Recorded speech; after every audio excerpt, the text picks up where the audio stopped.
Hi everybody, and welcome to part 5 of the Gather Together bench pillow. This is going to be the assembly of the back, and I did it differently than what they had you doing it in the instructions. The original bench pillows, most of them had like one long piece on one end and then a shorter piece on the other, like here. And I found it very difficult. I did a couple that way, and I found it very difficult to get the pillow in and out of the pillow form. So I've been making them three pieces like they did in one of the first pillows that I did with the three pieces was the Halloween Twilight Boulevard.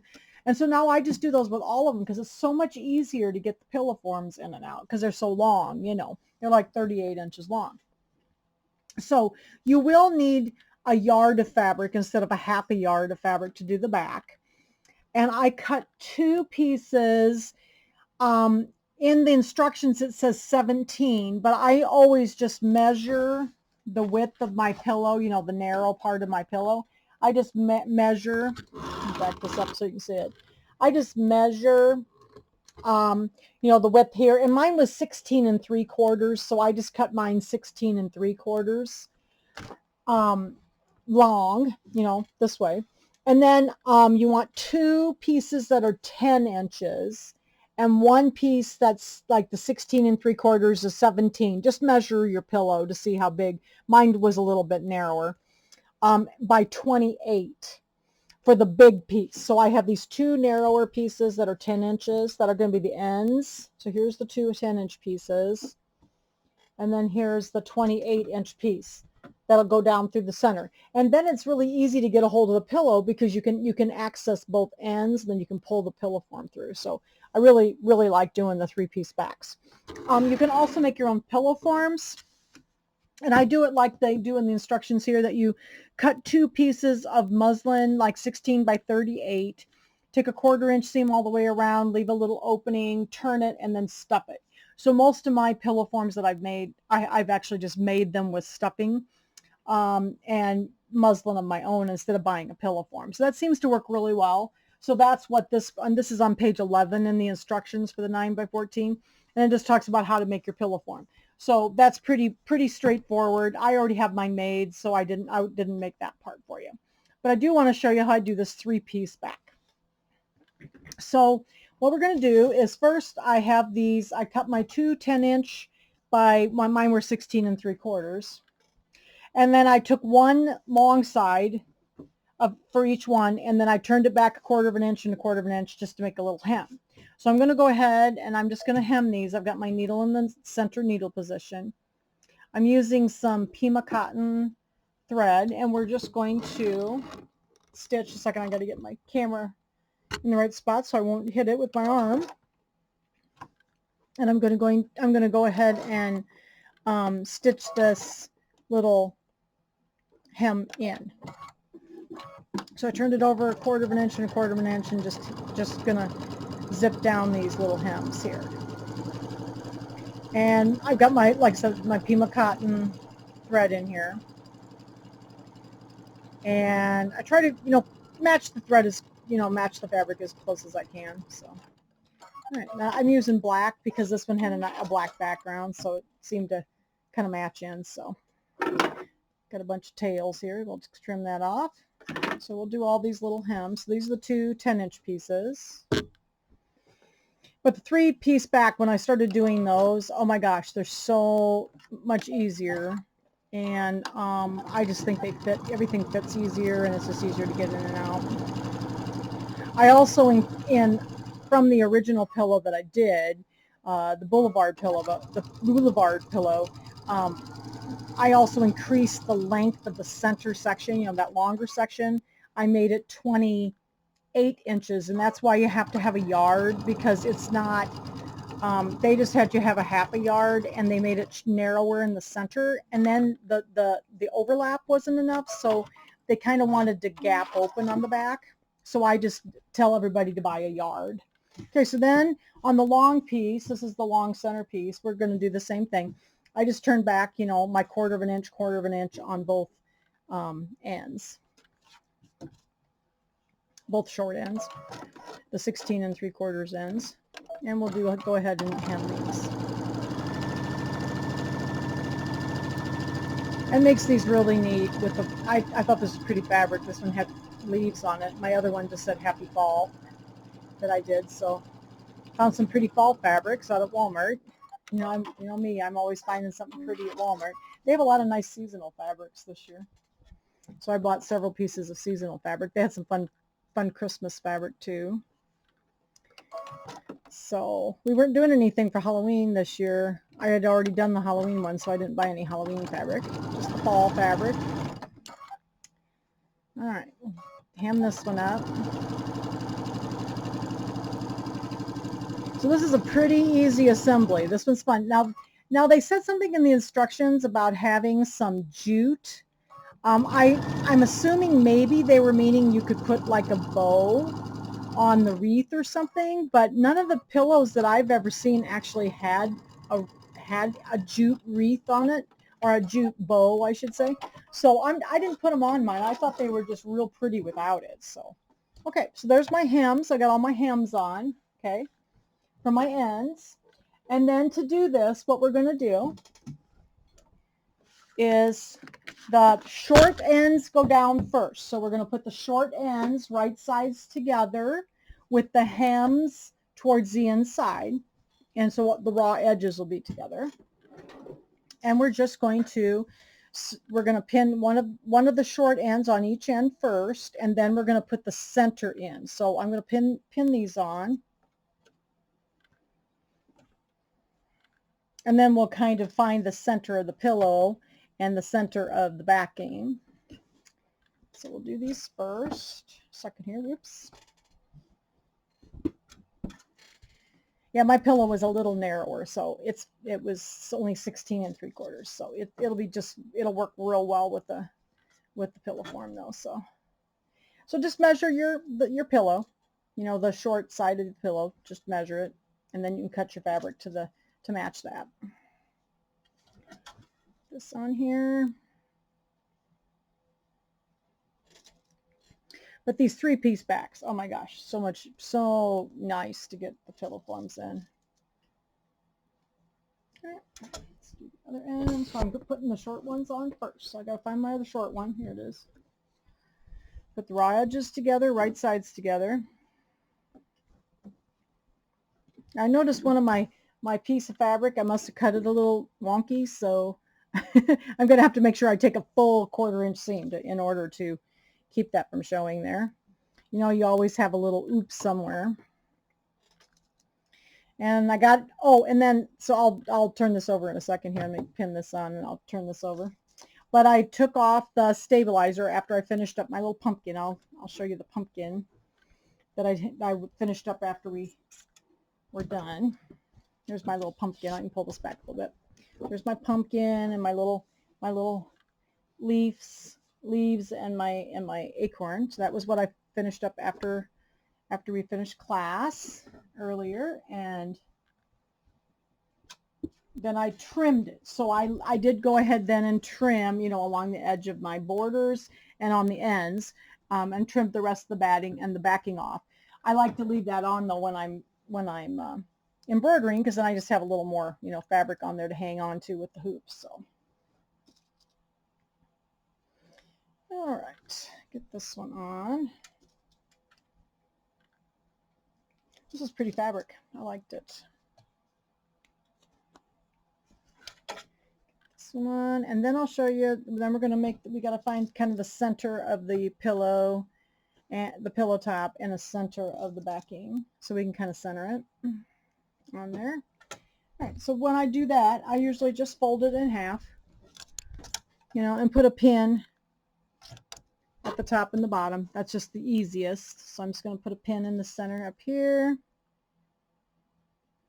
And we'll do the same thing at the bottom.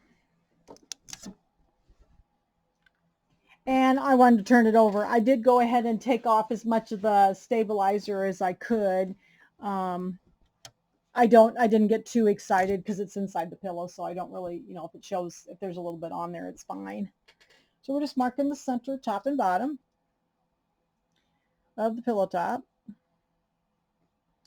Then I'm going to lay this down on my machine. So I've got those marked right here for the center and up here. And then I'm going to take my third piece, my bigger piece of fabric here, and do the same thing. We'll just find the center of it, mark it, and then I'm just going to finger press these. I should be able to feel it by finger pressing it. Finger press that, and then we'll match up the centers. And then we know it's pretty close, you know, to being centered on the back. All right, so I'll open this up. Again, I'm going to right sides together, raw edges together, and I'm going to find my little press seams right here and up here. And center it up as best I can. And so when I creased, I think I increased the length of the center section about 3 or 4 inches from the original pattern that I had, because I wanted it to overlap several inches on each end, because it just wanted to gap open, because it was only overlapping a couple of inches and it made it gap quite a bit. And so that's why you have to have a yard instead of a half a yard. I think they did it that way just to conserve fabric, but it just looks so much nicer so when it's not gapping open on the back. So just buy a yard when you get your backs, and then I have a little extra and I use it for something else. All right, get this one. So I'm just lining up my little overlaps. I'm going to turn this over and do the other side. Find my center of my back here. There's my fold is right there. And this is the center, so we'll put that there. Pull this over. And this one is a real easy assembly. It was just easy to put it together, make the back, and just stitch basically around the outside, and then we're done. This one was a fun one. This was a little harder project. It was a little challenging with the multi-hoop, and I still think that one little measurement might have been off the original measurement, maybe 1/4 of an inch. Because when it happened the second time, then I realized, that seems odd that it's that, the snowman's pretty accurate. So I think maybe the measurement needed to be 1/4 of an inch smaller. All right. Okay, so we're just going to sew around the outside edge all the way around with a 1/4 inch seam. And I'm going to go ahead and put this on my machine. It's Q02, which is my piecing stitch. I'm going to do a full 1/4 inch. So in other words, I want to just see the edges of the fabric. Just see the edges of the fabric on the other side, on the outside of the foot, so that there's a full 1/4 inch seam, because I had that one little spot that's a little sparse. And then what I do is, I'm going to put this in here. What I do is when I've got that where that overlap is right here, I had a lot of trouble with them ripping on me. So what I like to do, I'm going to get this out of my arm's way here. I like to sew over it. So I'm going to start where that first part of the overlap is, and it goes down to here. So I'm going to sew over it, doing my full 1/4 inch seam, and then I'm going to back up over it, and then I'm going to sew over it again. And that really helps that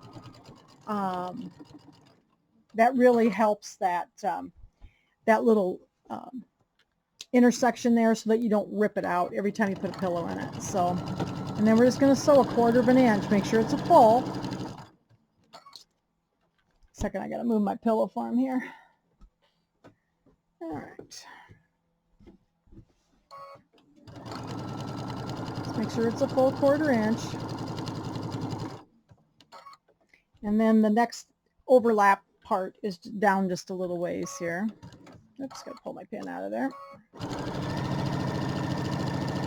I'm a pretty fast sewer, so hopefully it isn't too noisy for you.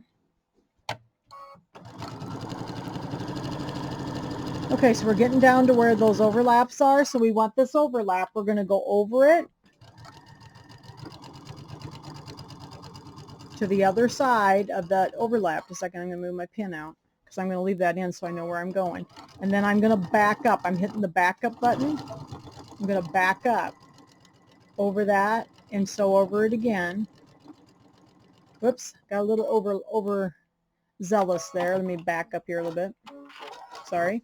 Just going to go down here, and I got a little off. It hit my pillow form again. Oops. Put this over just a little bit. There we go. All right.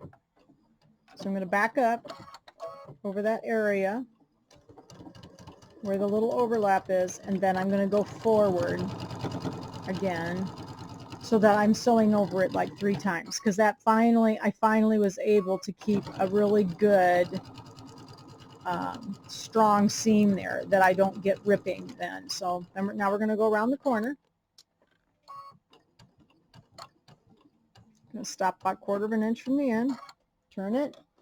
Now I've got the pivot feature on my machine.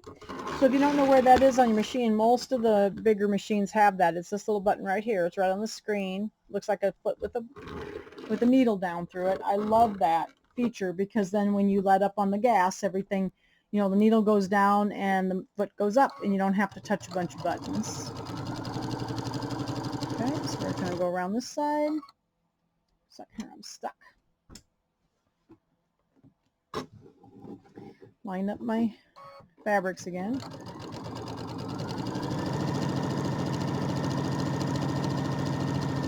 Okay. Looks like I did pretty good measuring my pillow, so everything's pretty lined up. Going down here to the other corner. And we're going to go down to about 1/4 of an inch from the end, and we're going to turn the corner. We're going to get close to one of those little overlaps again down here. And we'll go over it again. Okay. Oops, here. I'm going to go over the overlap. Going to back up over it. These machines sew pretty straight. You don't have to help it much. So, all right. That's one thing I've always loved about my brother or baby lock machine. They sew very, very straight. They have 7 feed dogs, and the feed dogs have been redone, feed system. So like there's longer feet and longer feed dogs now, and it's so nice because they really sew straight. You don't have to work very hard to sew straight. Okay, just about around.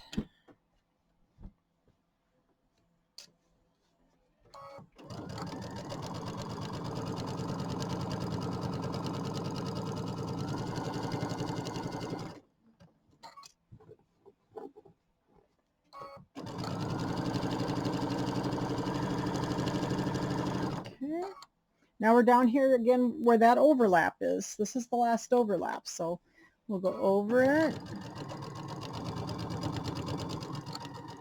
I'm going to go down to the other pin, and I'm going to back up slowly over it. So I'm ready for going back. Because that way, whoops, I'm going to back up just a little bit more. Make sure I get up over it. There we go. Then it's stronger. And you could use a triple stitch. That would be another option if you wanted to do like a triple stitch there.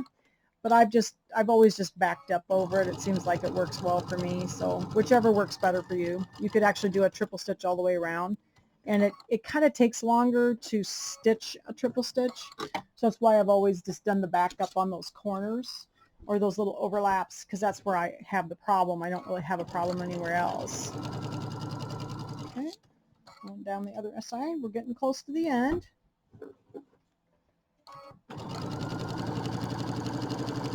Down the last side here. Second, I'm going to take some of these pins out. I keep stabbing myself with them. A second. And let's see. Yep, got a couple more here. All right. Let's get those out of the way. There we go. Just really like the quilting on both of these pillows. I was real happy with the way the quilting turned out. All right, we're just about to the end. Turn the corner here, and then we're down, and I had already double sewed or triple sewed this overlap, so all we have to do is go down to the end here. And then we'll turn it. This one's done a little differently. Okay. We're going to turn the pillowcase through the backing, or like the pillow cover through the backing first. So a second here and get the pins out of the way. So I'll pull this up so you can see. So what we're going to do is we're going to reach in here and we're just going to pull this through. We're going to leave the ends right side or inside out, and we're just going to pull the whole thing through the long part. So I'm just going to pull it through like that. And what I usually do then is I just kind of take my thumbnail and just press that seam in just a little bit where it is, okay, on both sides. Just kind of makes the seam a little flatter. Oops, second here. I just thought it was pretty with the leaves. I like the other one too, the one that said Happy Fall. Just a pretty fall print. You could use a larger print then, because it's on the back and you need a pretty good sized piece of fabric. Okay, so get that. So I just kind of took my thumbnail and went along there. Okay, and now we're going to put the pillow form in. So these are so much easier. I'm just going to kind of lay it on my machine so you can see it. Okay, these are so much easier to put in like this because it's open on both ends, and so I can actually reach through and grab it from the end. So I'm going to put my arm through like this. I'm going to grab the pillow form, and then I can feed it through the center portion like this. So much easier. Oh, I got a fly. I've had a lot of flies today. I had the doors open while I was getting stuff in and out of the house yesterday, so I had a lot of flies today. Okay, so it needs to come a little bit further. All right, like that. So now see the ends, these ends are still folded over. So now what I'm going to do so that I have the pretty beautiful corners, so I'm going to do my grandma's little trick. I'm going to reach up into the end here, and I'm going to turn that corner down to the seam line, over to the seam line like that, make the corner, and I'm going to poke it out. And then let me get my little, I got to find my Floriani tool. It's here somewhere. There it is. Here's my Floriani tool. So we'll just give it a little poke in this corner so it looks nice and pointy, and then we'll do the same thing here. So I'm going to do Grandma's trick. I got my first finger and I put it in the corner, pull down to the seam line, push forward to the seam line, and just make the corner. Okay, hang on to it with your thumb and turn it like that. Okay, I'm going to poke it out with my Floriani tool, and now I'm just going to go ahead and continue the end here and pull it over and poke my pillow into it. Isn't that easier to get in? It's so much easier. I don't think I'm quite down far enough though. Let me pull it just a little bit more. Sometimes I have to adjust a little bit once I get the pillowcase on. All right, so there's that side. We'll do the same thing on the other side here. We flip it over. Okay, do the same thing. I'm going to reach up with my first finger again into the corner, pull it down to the seam allowance, push it into the seam allowance, hold it with my thumb, flip it in. And then I'll do the same thing with my little Floriani tool. I love that precision turning tool. So they're up on the Shield Sewing Center website if you need them. So, whoops, second here, I just knocked over my tea. Pick it up before it dumps all over everything. All right, so I got the other one. So here's this one. Same thing with the corner here. Okay. And then I'm going to flip this one.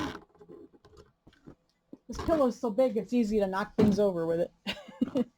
All right, so I'm going to poke this into the cover like this, turn it right side out. And ooh, I even got the side good. You know, remember I had that one side that was a little messed up, so I think it's okay. That one looks good. It was on the end, like down here, so it looks pretty good. All right. So give me a second. I'm just going to kind of fluff it a little bit after I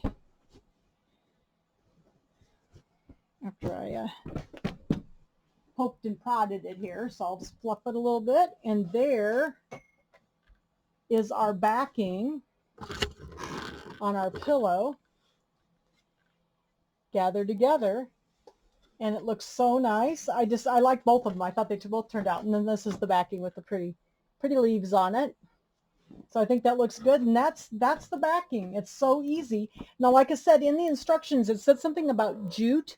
So I wondered if they maybe had anticipated, you know, putting like a bow on the wreath. And I think that would be really pretty, but you know, it's pretty without it. So I didn't put any on mine. I just thought it was the pictures, all the pictures that I've seen of these don't have anything on it. So I just left it plain because I thought it was pretty just as it was.